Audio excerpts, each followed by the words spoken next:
Today, I'm going to show you how to use the style of a famous author in ChatGPT, but do so in a way that is ethical, that is not plagiarizing or infringing on copyright in any way. In fact, this might be one of the best methods for you to actually learn how to write excellent prose. Let's get into it.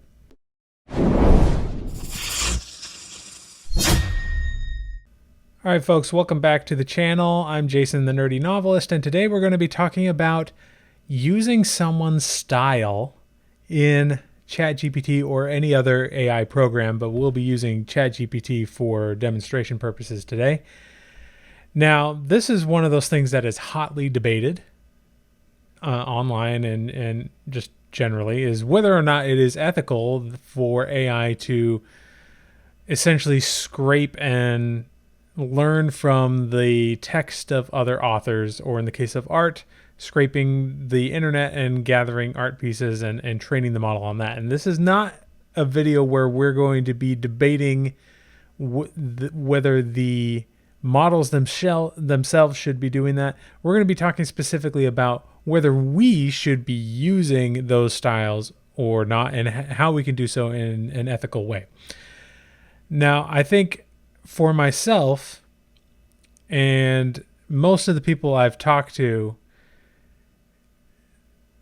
if you say in your prompt that, yes, I'd like to write in the style of Stephen King, that's generally considered a no-no. Not only are you crossing an ethical line there, but you're also on shaky legal territory, because if it comes out that you wrote a book and you told the model to write it in the style of James Patterson, for example, there's a good chance in the future that there might be some legislation that means that you could get sued for that. Just like if I were to use AI art to create an image of Batman and then tried to sell that image on a t-shirt or something,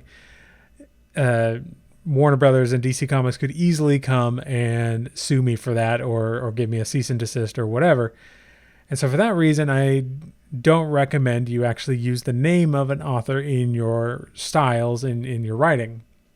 However, we're going to take a look at what that looks like, because it can actually be something that's a little fun to play around with when you're just playing around with it for learning purposes and not in your actual finished writing. So what we're going to do today is we're going to play around with this a little bit. If we go here to Atticus, this is a chapter from the AI novel I'm working on. I'm just going to copy this paragraph, and we're going to go here and say, rewrite this paragraph in the prose style of Stephen King, and then paste the paragraph there. Now, notice I said in the prose style of Stephen King. I'll explain why I specifically use the word prose there in a second, but it's one of those little details that can sometimes make the prompt a little better. This is why we call it prompt engineering, because sometimes it just takes a little tweak and it gets a lot better. So with that in mind, let's go ahead and see what this looks like when written by Stephen King. And by the way, we are using the GPT-4 model, because this is one instance when I want it to be at its best. Alara and I hit the library doors like a summer storm, sending them clanging wide in our wake. A raw mix of fear and resolve pulsed between us, an invisible energy current that zigzagged and buzzed like a downed power line. The labyrinthian stacks of the library, usually a maze of peace and quietude, transformed into a frantic race course as we plunged headlong into them. We threaded our way through aisles that seemed to narrow and twist as if to slow us down. My destination was clear as a moonlit night, the same dusty corner where Elric and I had first unearthed those bone-chilling tomes of the 5 death magics. So you see what it's doing here. It's definitely writing in more of a Stephen King-like tone. I'd say it might be overdoing it a little bit. That's normal just for the way ChatGPT behaves. So if I were to do this for real, I would maybe tell it to cut the fluff and, some other things that I might add to that. But this gives you an idea. Let's try one more time. Now write the following rewrite the following paragraph in the prose style of, let's say, James Patterson. I'm going to paste it again. With a crash, the library doors split apart, welcoming Alara and me into a hushed domain. The taste of nervousness and grit was a sharp tang in the air, a lingering aura of us, vivid as smoke. The aisles, a labyrinth of book-lined corridors, swallowed us whole, welcoming our headlong rush with silent indifference. My course was set. I bore down on the remote corner where Elric and I had first stumbled upon the arcane volumes on the 5 death magics. The air there held a stale, musty memory, a scent of ancient wisdom and long-forgotten spells. So, again, you can kind of get a sense of what is going on here. Now, like I said, this is not something I would recommend you do. There is one exception where I think it is okay to put an author's name in the style, and that is if that author is long dead and their work is in the public domain. In that case, if we can literally copy their book verbatim and do whatever we want with it, then I see no ethical reason why we should have any trouble. So let's say rewrite this paragraph in the prose style of Jane Austen, for example. Paste the paragraph and see what it gives us. Alara and I made a decidedly abrupt entrance into the library, its grand doors swinging wide in our wake, our shared sentiments of apprehension and resolve passing between us as delicately and unavoidably as an exchanged glance at a crowded ball. With little hesitation and absent the usual required decorum, we navigated through the library's serpentine aisles, a mission in our hearts and haste in our steps. Drawn like a bee to a flower, I led us directly to the self-same spot where Elric and I initially happened upon those ominous texts concerning the 5 death magics. The memory of the discovery lent an air of importance and urgency to the otherwise tranquil space. Clearly, much more towards a romantic Jane Austen type style. Still kind of has that urgency that the paragraph elicits, but you can tell with all 3 of these that the style is quite different, and it can be really fun to play around with this. But let's talk about some of the more ethical ways to play with style, and specifically to get the style close to maybe an author that you like or that you want to idolize. As I mentioned, if you're only doing something that is in public domain, like Jane Austen, I think that's fine. Go ahead and use Jane Austen's name, or Sir Arthur Conan Doyle, or H.P. Lovecraft. If you want a really, really fun activity, try writing things in the style of H.P. Lovecraft, because sometimes it can be hilarious. Try some like Mary Had a Little Lamb or something like that. It can be absolutely hilarious. We'll go ahead and start a new chat though. Go to chat to GPT-4, and now we're going to do something a little bit different. So what do we do instead of using the actual author's name? Well, this is our opportunity to actually learn something that ChatGPT will help us learn. And I'm going to use Brandon Sanderson because he's a personal idol of mine, and I would love to meet him someday as a peer. Brandon, if you're out there, or anyone that knows him, would love to get to meet him someday. We come from a very similar background. So that's me fanboying about Brandon Sanderson. I'm going to learn a little bit about Brandon Sanderson, and I'm going to show you why I use the word prose in my prompt. So let's just say, tell me about the style of Brandon Sanderson. Brandon Sanderson, known for his fantasy and science fiction novels, has developed a distinctive style that has made him a beloved author among readers in these genres. Here are some key elements of his style. Intricate plotting. Sanderson is known for his complex, multi-layered plots, yada, yada, yada. Detailed world building. Another hallmark of Sanderson's style is his rich and intricate world building. Original magic systems. Let's see what else we've got here. Strong characterization. Each character has their own clear motivations, arcs, and developments throughout the series. His characters are often deeply flawed. Epic scope. Philosophical themes. I'm surprised he got that one. That's very much true. Accessibility, also very true of Brandon Sanderson. His distinctive style has made him one of the most popular and acclaimed authors in the fantasy genre. Okay, I'm actually really surprised by how well it got this. It got some things that are very specific to Brandon Sanderson, like his philosophical themes and accessibility. If you have heard Brandon talk about his work, those are things that are very important to him.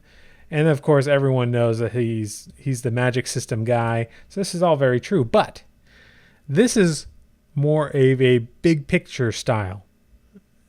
When I asked about the style of Brandon Sanderson, it's giving me this big picture style of what his books are from a macro standpoint. And that's actually not what I want if I want to write in the style of Brandon Sanderson, right? So instead, what we're going to do, I'm just going to open a new chat so it's not colored by what came before. I'm going to say, describe for me the prose style of Brandon Sanderson. We'll see if I get this right. Sometimes it doesn't always get it exactly right, and we have to try over again. Brandon Sanderson's prose style is characterized by his accessibility, clarity, and strong narrative focus. While he doesn't generally use overly flowery and complex language, that is true. His straightforward style aids in communicating his stories effectively and allows readers to immerse themselves fully in his richly built fantasy worlds.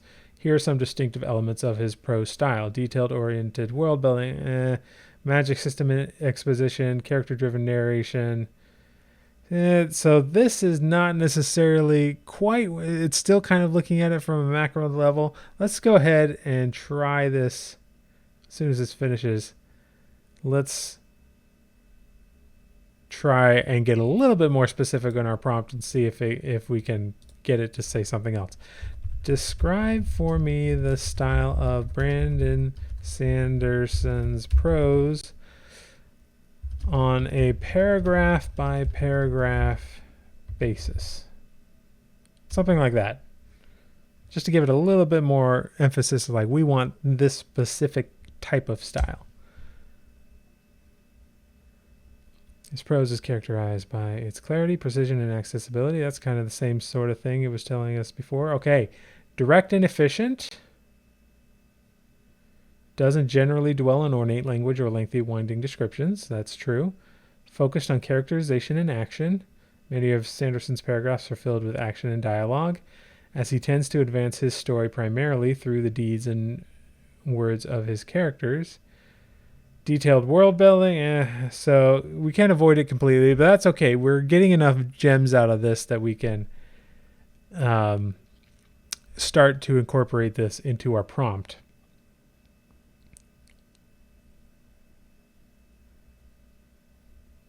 So while this is going, I'm going to pull up WordPad, and we're just going to construct this prompt a little bit.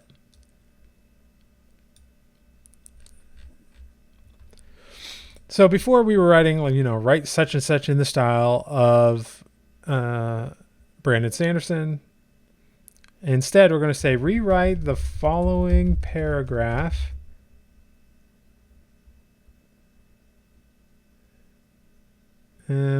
let's see, what would be a better way to say this? Rewrite the following paragraph, and I'll just post the paragraph here that we have.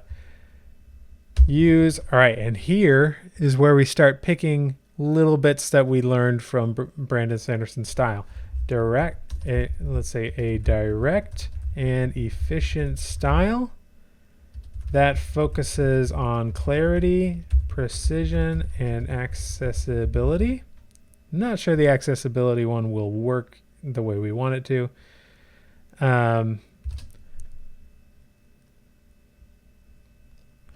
Focus on characterization and action.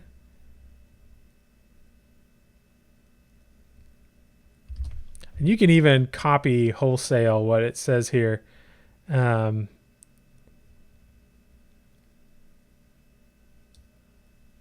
instance, we can copy this, say,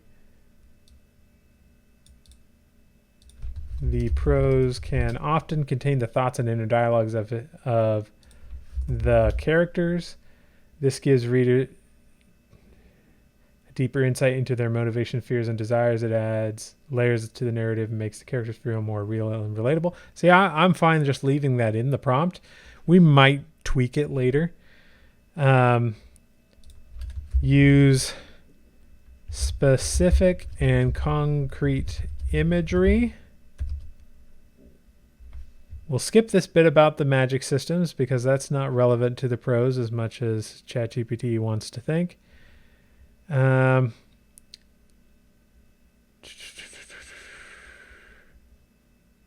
think that's good. So now we have this lengthy prompt. I'm going to add some quotes around that. We'll take this prompt and we'll open up a new chat. And we'll paste this prompt here. So rewrite the following paragraph, da da da da da. I'm going to, just to make sure it knows exactly what this paragraph is about and doesn't mistake it for something it isn't. Style guide. I'm just going to add that little guide there. You always want to be safe and signpost everything so that ChatGPT knows exactly what every little bit should do. And we'll hit go and see what it is. Alara and I charged into the library, our emotions a potent mix of apprehension and resolve. I didn't waste any time cutting a swift path through the familiar rows toward the section Elric and I had previously discovered. Here we had unearthed volumes dedicated to the ominous subjects of the 5 death magics. Each book I skimmed over filled my mind with frustration. They weren't what I needed. As my fingers grazed over the dusty bindings, a dull disappointment began to seep into my thoughts. The book seemed devoid of anything helpful, leaving us in a state of suspended urgency. The weight of our mission clung to us, amplifying the tension. Alara's own silent struggle reflected in her eyes, echoing my internal dialogue. See, we mentioned the internal dialogue earlier. Made me want to search even harder. I was desperate to uncover some semblance of hope within these pages to find a weapon against the death magics. Okay, so it's getting a little windy. Long-winded, I should say. But Brandon Sanderson, that's definitely, he's not known for writing short books, even though his prose is pretty clear and concise. So we would tweak this, okay? We would say, we could maybe take out some of this bit here about giving the readers a deeper insight into the characters, or into the motivations, fears, and desires. That might be going a little overboard. You could also add something like, don't go on for too long, stick to the point, that kind of thing. But let's go and just do one more time. Let's copy this paragraph again and just say, rewrite the following in the prose style of Brandon Sanderson. Now, this is not going to be exactly the same. Oh, I made the mistake of using GPT 3.5. Let's try that again. Happens all the time. With a clamor that echoed through the grandeur of the vaulted halls, the ancient doors of the library surrendered to our urgency, allowing Alara and me to intrude upon the silence. A sense of shared apprehension coursed through the air, mingled with the scent of old parchment and worn leather. See, this, I would actually argue, is even less what I would want if I wanted to write in the style of Brandon Sanderson, because it's clearly going to this like epic fantasy direction where everything's old and worn and ancient, right? Because it sees that as being the style of an epic fantasy author.